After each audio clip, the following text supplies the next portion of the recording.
Hello students and welcome back to your online economics learning classes. Class 11th कल हमने जो chapter study किया था वो था हमारा कंज्यूमर इक्विलिब्रियम यूटिलिटी एनालिसिस।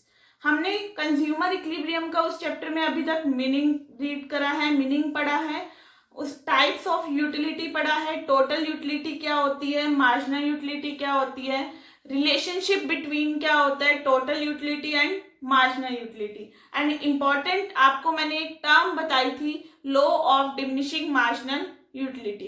ये हमारे कल के टॉपिक्स थे। आई होप आपको ये टॉपिक अच्छे से क्लियर हुए होंगे। आज हमारा जो नेक्स्ट टॉपिक आता है वो आता है consumer equilibrium in case of one commodity. ठीक है, देखो हमारा चैप्टर 2 ही चल रहा है, उसमें हमारा नेक्स्ट टॉपिक जो है वो है consumer equilibrium in case of one commodity. It means that consumer किस पॉइंट पे, इक्विलिब्रियम पॉइंट पे होगा जब वो एक ही कमोडिटी क्या कर रहा होगा, कंज्यूम कर रहा होगा। ठीक है, जब वो एक ही कमोडिटी लाइक एप्पल ही खा रहे हैं तो वो कंज्यूमर उस पॉइंट पे कब इक्विलिब्रियम पॉइंट पर होगा। बहुत ही इंटरेस्टिंग टॉपिक है। ओके, देखो इस टॉपिक को करने से पहले हमें क्वेश्चन को ना प्रेजेंट करना आना चाहिए। हम क्वेश्चन को किस तरह प्रेजेंट कर रहे हैं, तो इसके लिए देखो फर्स्ट ऑफ ऑल हमें मीनिंग लिखना पड़ेगा कंज्यूमर इक्विलिब्रियम। कंज्यूमर इक्विलिब्रियम का क्या मीनिंग होता है, देखो मैंने कल भी आपको बताया था। कंज्यूमर इक्विलिब्रियम का मीनिंग क्या होता है, जहां पर कंज्यूमर को क्या मिलती है, मैक्सिमम क्या मिलती है, सेटिस्फेक्शन मिलती है after spending his limited income. अपनी लिमिटेड इनकम स्पेंड करने के बाद जब उसको क्या मिलेगी, मैक्सिमम क्या मिलेगी, सेटिस्फेक्शन मिलेगी, उस पॉइंट पे क्या होगा, कंज्यूमर हमारा क्या होगा, इक्विलिब्रियम पॉइंट पर होगा। ठीक है, देन उसकी हम इसको प्रूव करते time, consumer equilibrium in case of one commodity को प्रूव करते टाइम हम कुछ क्या लेकर चलेंगे, एजम्पशंस लेकर चलेंगे, कुछ हम मान के चलेंगे। ठीक है, पहली एजम्पशन है जो भी कंज्यूमर गुड्स एंड सर्विसेज क्या कर रहा है, कंज्यूम कर रहा है, वो हमारे कौन से कंज्यूमर होंगे, रेशनल कंज्यूमर। देखो रेशनल कंज्यूमर कौन से कंज्यूमर होते हैं, जिनको मैक्सिमम सेटिस्फेक्शन चाहिए होती है। ठीक है, जिनको क्या चाहिए होती है, मैक्सिमम क्या चाहिए होती है, सेटिस्फेक्शन चाहिए होती है। Same as a consumer equilibrium after spending his limited income. And second one हमारी होती है प्राइस हमारे क्या रहेंगे, कांस्टेंट।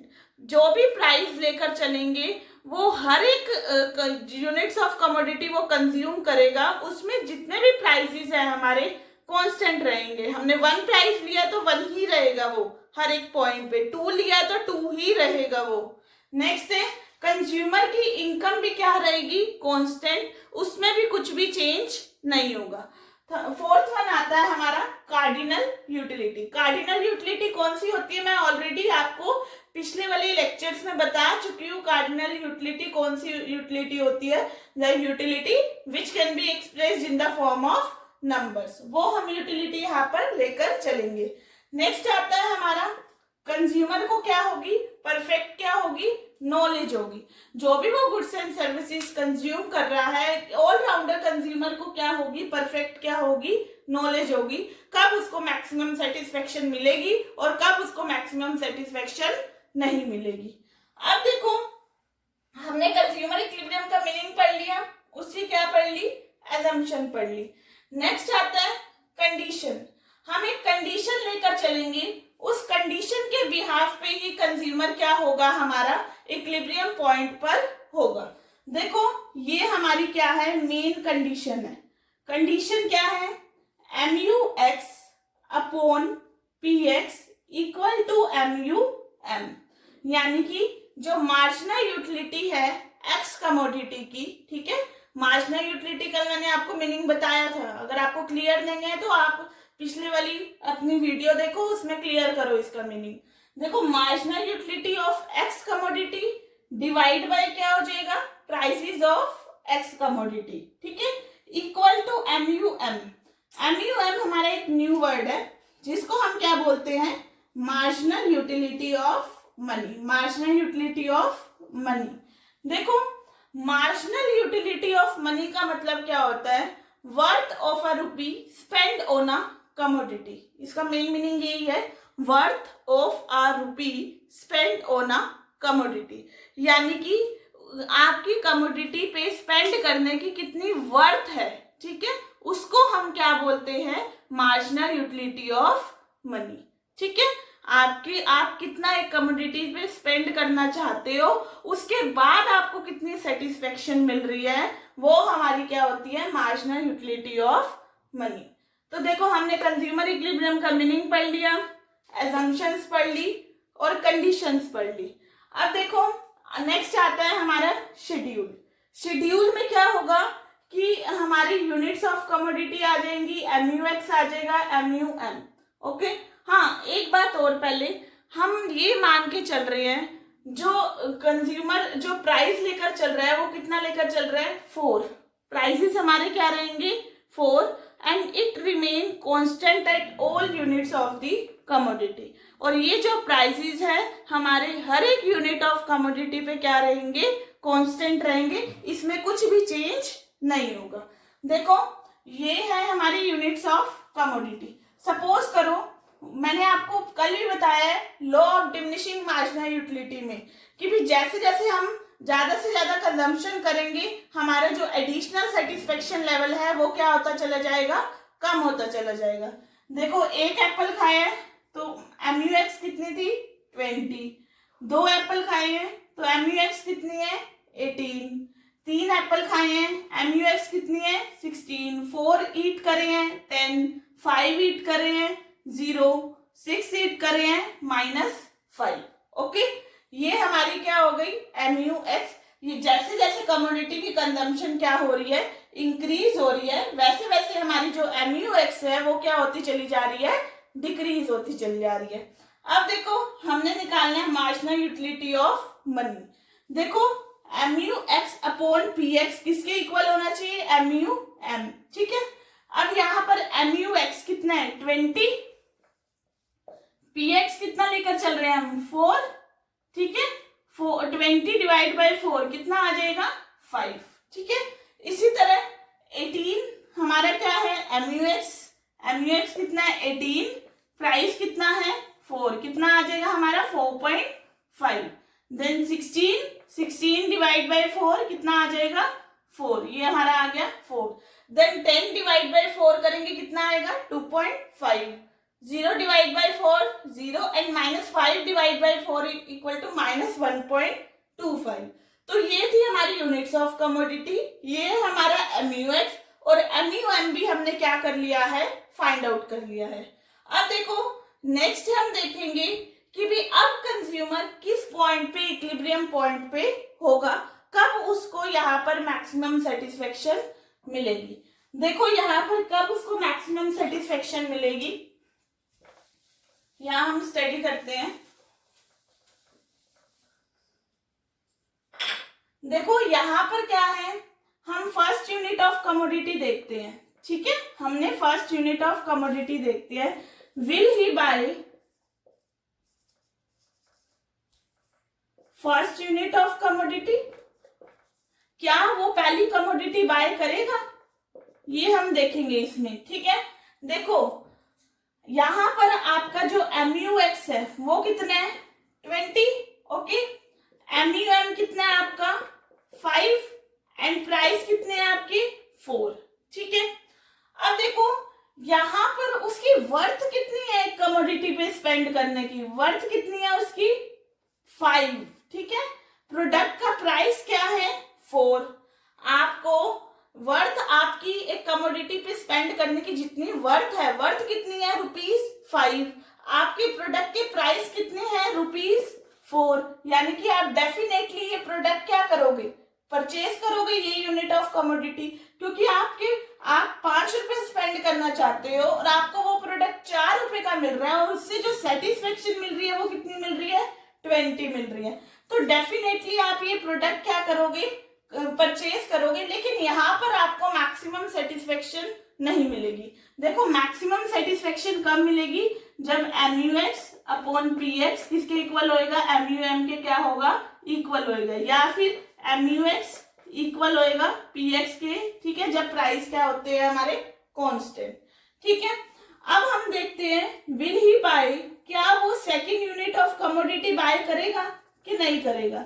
देखो सेकंड यूनिट ऑफ कमोडिटी में हमारा MUX कितना है 18, MUX कितना है हमारा 18, हमारा जो MUM है वो कितना है 4.5 और प्रोडक्ट का प्राइस हमारा कितना है ₹4 which is always remain constant as you studied in your assumption। देखो उसकी वर्थ कितनी है इस प्रोडक्ट पे स्पेंड करने की 4.5, प्रोडक्ट कितने का मिल रहा है, यूनिट्स ऑफ कमोडिटी कितने की मिल रही है 4 की, तो डेफिनेटली वो क्या करेगा सेकंड यूनिट ऑफ कमोडिटी भी क्या करेगा बाय करेगा। लेकिन यहाँ पर भी उसको मैक्सिमम सेटिस्फेक्शन ऑब्टेन नहीं होगी। मैक्सिमम सेटिस्फेक्शन कब होगी, जब हमारा क्या होएगा MUX in terms of money, यानी कि जो MUM है वो PX के क्या होगा इक्वल होगा। थर्ड आता है will he buy third unit of commodity, क्या वो third unit of commodity buy करेगा कि नहीं करेगा।